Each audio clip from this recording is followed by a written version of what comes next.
It's my pleasure to be here with Peter Boettke, Professor of Economics at George Mason University, and the author of a wonderful new book that I liked very much, Living Economics.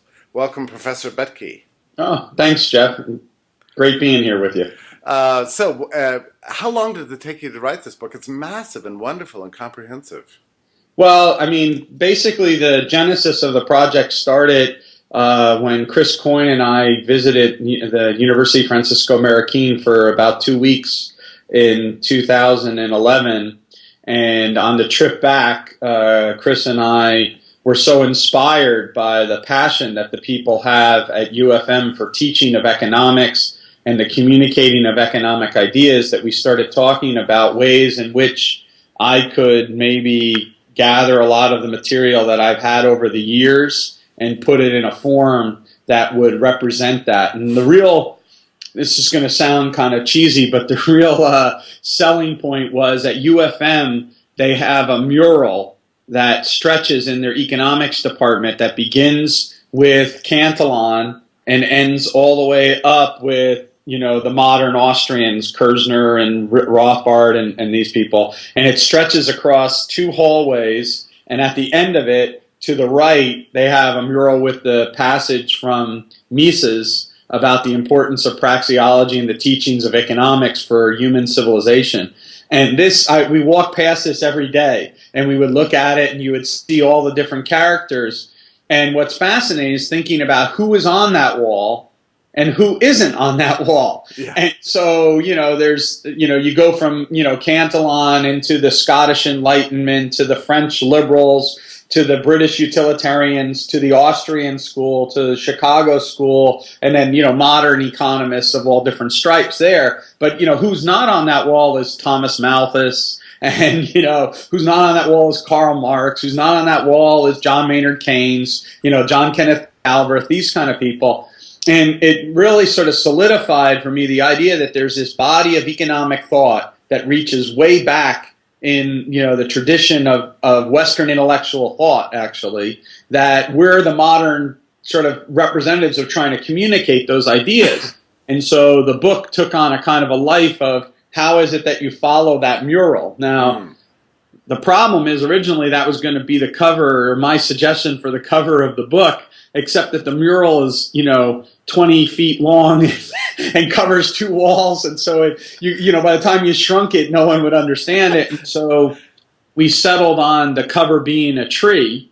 And there's 3, meanings of the title, Living Economics, which is the first one derives from Mises. In the beginning of Human Action, he makes a claim that economics is a living body of thought. It continually grows and enhances, and that's represented in the tree by the branches as they move out and grow. A healthy tree, is what this symbol is supposed to be.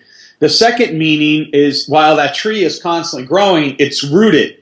A really good tree is rooted deep in the ground, and that's rooted in these deep sources going all the way back to, in fact, the School of Salamanca and the Spanish scholastics, and then moving forward through the Scottish Enlightenment, and then all the way up to Menger, Mises, and Hayek, basically, and the products of that thought or that stream of thought. And then the third meaning is simply that once you get seduced by the ideas of economics, you live it. You become a 24/7 economist. You're not a 9-to-5 economist. It affects everything that you do, the way you think about it, the way you approach teaching, all of these things. And so a large part of the book is about the communicating of these great ideas, or attempt to communicate these great ideas, this great intellectual heritage that we've been given, and how that is a really, a vocation that is really, really valuable, and we should value the idea of being a good teacher of these ideas, I had a sense when I was reading it, I thought, for a person who was going into graduate school as an Austrian, as somebody interested in economics, and particularly free market economics, I think your book would make a good primer on the state of the current profession. Did you also see that as a role for the book? Yeah, so the target audience is kind of twofold. Exactly the audience that you just suggested, which is kids that are in their later stages of undergraduate, but or maybe even just had finished undergraduate school and were deciding to become a graduate student in economics, to give them some confidence that they should be able to embrace the economics profession, yet still be an Austrian. Right. But it's also geared for the kids that are just finishing up graduate school and going to become teachers of economics, which is, and so it's I'm chuckling because George Stigler always used to say that you should only do methodology once in your life, which is at the end of your life, and you should reflect back on whether or not, the methodology you pursued was helpful or not. But you should not, when you're a young person, do methodology, because you should just adopt whatever your professors tell you should do. And I've always thought Stigler got this wrong by at least one, which is that one of the times to really focus on how it is, what kind of economist I want to be, is when you start doing economics. Because you got to decide, okay, like what kind of economist is it that I want to be? Do I want to be an Austrian economist? Do I want to be a sort of mainstream economist? You have to puzzle through those questions yourself. And my book is an attempt to try to communicate to people how cool it is if you want to do this Austrian economics thing, and that you should embrace it and work with it and try to do it as best as you're capable of doing it. And then, that you do that, and then you dive into economics rather than philosophy. If you were going to dive into philosophy, you should become a philosopher, right? But you're going to dive into economics, or if you're going to do political theory. A lot of people that are like us are attracted to a philosophical argument, they're attracted to a political argument, and they're attracted to an economic argument. And part of my argument is, in the book, is that, of course, we want all three of these things. One of my mottos for our research center at George Mason is a quote from Hayek, which says that nobody can be a good economist who's only an economist. Mm-hmm. In fact, Hayek says, in fact, I would view it that person as a downright danger, right? I always say nobody can be a good economist. There's nothing as dangerous as an economist who only knows economics, except a moral philosopher who knows no economics at all, right? So I'm all in favor of the interdisciplinary idea, but I think if you choose to be a philosopher of science, you should probably be in the philosophy discipline, not in economics trying to be a philosopher of science. And if you choose to be let's say a political theorist, like for this conversation, let's say a natural rights political theorist, right? Then you should be in political theory, But if you're going to be an economist, you should embrace the economics profession. You should be doing monetary theory, IO, whatever, the things are. And what the book is an attempt to try to get people to be excited about economics. Yes. And how the economic way of thinking is this amazing thing that is both the most entertaining discipline, right? So we can explain any behavior using economics, and it's really interesting to do so. But it's also this very vital discipline, which is, again, capturing that quote from Mises at the end of Human Action, in which he explains that, people can deny the teachings of economics, but to do so is to not deny economics, but to stamp out society and the human race. And that part of that idea of that mission of what the economics educator is supposed to do, which is to hold up economics as a bulwark of civilization in some sense. Mm-hmm. Part of the book is saying, like, come on, this is awesome. Get involved in doing this. Yeah, that's why it's such an inspiring book. I also enjoyed watching, of course you have biographies of all the great Austrians, many of the great Austrians, and then also some public choice thinkers and things. But I especially enjoyed the chapters where you seem to extract Austrianism from thinkers that would reject the label. Yeah. That was interesting to me. So over the years, I kind of have been accused, of a sky is blue kind of Austrianism, but there's a sort of optimism about that, which is that these ideas, which are best developed, in my opinion, by Mises. Okay, so Mises is my favorite economist, but this intellectual endowment that Mises has given us is so rich and so fertile for intellectual thought that it actually spread in areas where you least expect it. Uh-huh. So what I try to do is I try to extract in the book. a lot of it is Mises and Hayek's ideas. So on the one hand, it's, my story in the book is that economics ultimately is about human action and the invisible hand, self-regulation of the market. So it's like you start with purposive action, and the main proposition is the self-regulation of the market. And the question that economists have to answer is, how do you go from one to the other? So how do you go from purposive action to self-regulation of the market? And the answer is in the private property market economy, right? So it's in institutions of a private property system. And Mises, I think, is the best presenter of that argument ever. But Hayek is well known because of the spontaneous order, invisible hand kind of discussions about the self-regulation of the market. And so what I try to do in the people that you're talking about is that in each of the cases, they've touched on aspects of Mises or Hayek indirectly in their own educational background. So it's not just picking any random person. There is a connection. So usually it's less than 6 degrees of separation. Right. But so, for example, Kenneth Boulding is one of them. Right. And Kenneth Boulding's first major article that made him famous wasn't even an article by him. He wrote a student paper for Frank Knight in which he defended Austrian capital theory against Frank Knight, who was a critic of Austrian capital theory. And Knight wrote an essay in the Journal of Political Economy when Boulding was still a graduate student called Mr. Boulding and the Austrians. Right. And this made Boulding kind of a very well-known name. He later on went and won the John Bates Clark Award. And when I was a graduate student, I was fortunate enough to study with him he was at George Mason 2 of the 4 years I was in graduate school. And I got to know him and interact with him quite a bit. And he also was a subjectivist, right? And he understood about the market. He wanted to use accounting concepts to study the market rather than more sort of static equilibrium models. He was an evolutionary thinker. He wasn't an Austrian by any real stretch of the imagination.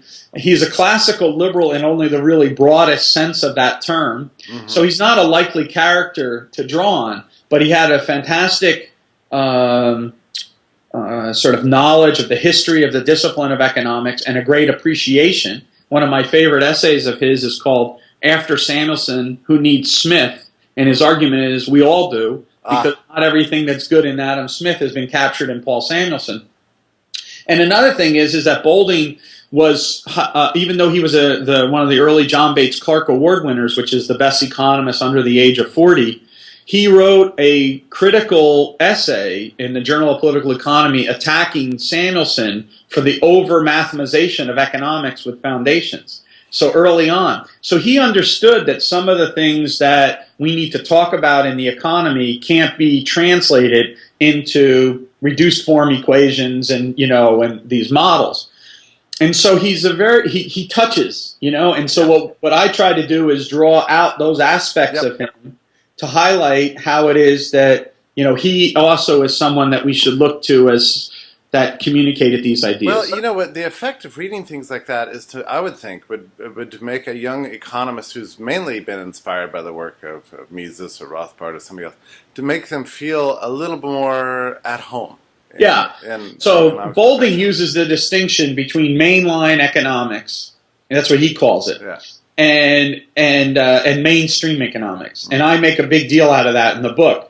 And the reason for that is that over my career, I've been always dismayed when you're giving a talk and people try to dismiss you by saying you're not part of the mainstream. Mm-hmm. They use it as a shorthand rather than against your argument, right? Oh, you're not part of the mainstream. As if somehow that means I'm wrong, right? So part of the message in this book is, forget that. We're part of the main line. Go back to that tree. We're the ones who sit in the seat of Adam Smith and David Hume, or in this fantastic tradition of economics that goes all the way through, again, through the Scottish and the Spanish scholastics, to the Scottish Enlightenment, to the French liberals, to the British utilitarians, to the Austrian school, right? Yeah. And so we have all this stuff, and so I agree that the Austrian school has a unique position to play.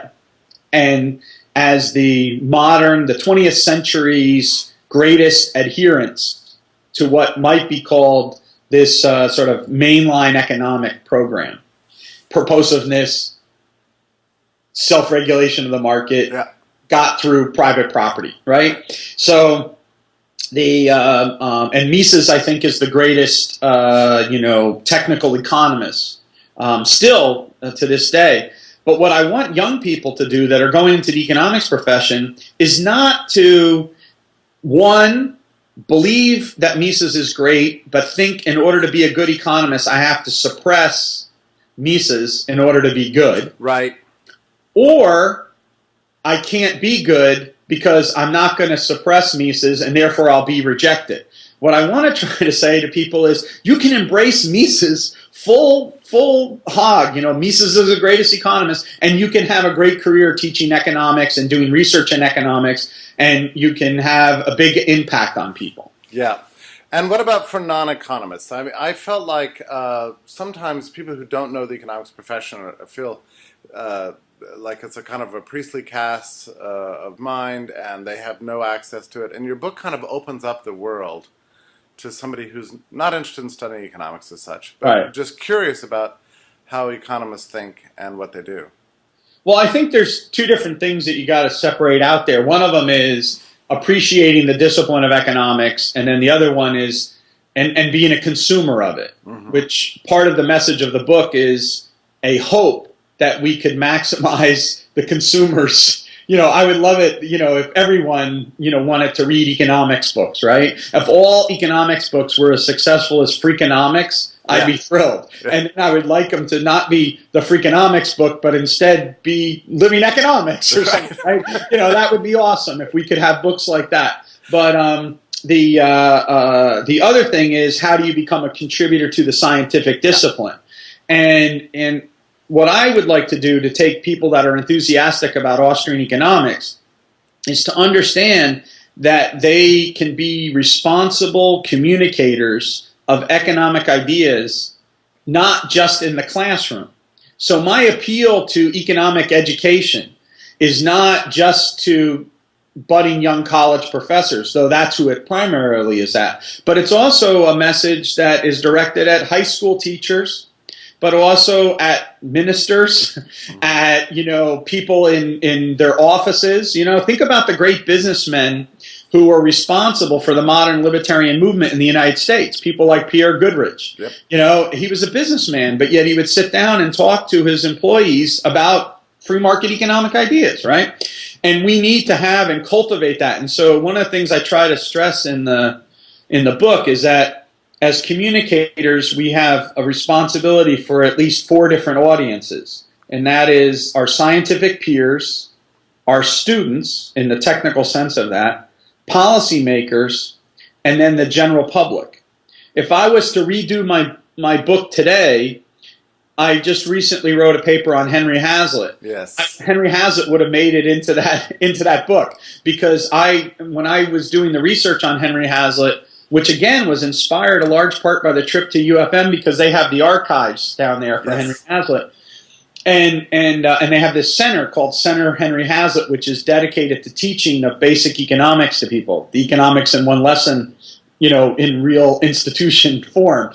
And I was just blown away by how great Henry Hazlitt was, and what a great economic communicator he was. And he, never had a college position or anything like that, but he taught economics to so many people, and did it in a better way than 99% of the college professors teaching economics. And so it's really a kind of an amazing, thing. And so he lived economics. And so that's why I would have him involved in that. Yeah. Your book is available. It's published by the Independent Institute, so you can get it on their website. You can buy it from Amazon. You can buy it from Laissez, Faire books. I also understand that there's an ebook version on its way. So that's what I hear. I'm very excited about that. I've enjoyed so much visiting with you, Pete, and I hope everybody buys your book, and I hope it does become a bestseller, just like Freakonomics. It's co-published with the University of Francisco Marroquin as well, and so it's Independent Institute. David Thoreau was fantastic, and his staff was fantastic in working with me on the book, and then Giancarlo and the folks down at UFM were amazing, in encouraging it. And I just was back at UFM again recently, and I would like a lot of the people, especially those of you who are out there that are in the U.S., to look up the Friends of Manuel Ayala Society, which is to help support scholarships for students to go to UFM. And it's an amazing institution of higher learning, and I think we would all be much better off if UFM rose, but like tons of UFMs. And this is, we were just talking before, and you look at things like Joseph Sima and the Severo Institute, and these various different things like the Mises in Brazil kind of thing. It's an amazing worldwide movement that is capturing, sort of capturing a lot of steam right now, like your train behind you there. and I think I'm very optimistic about the future. Well, you catch that in your book, and it inspired me, and it'll inspire readers too. Thank you so much, and we'll talk again soon, I hope. Okay, thanks, Jeff.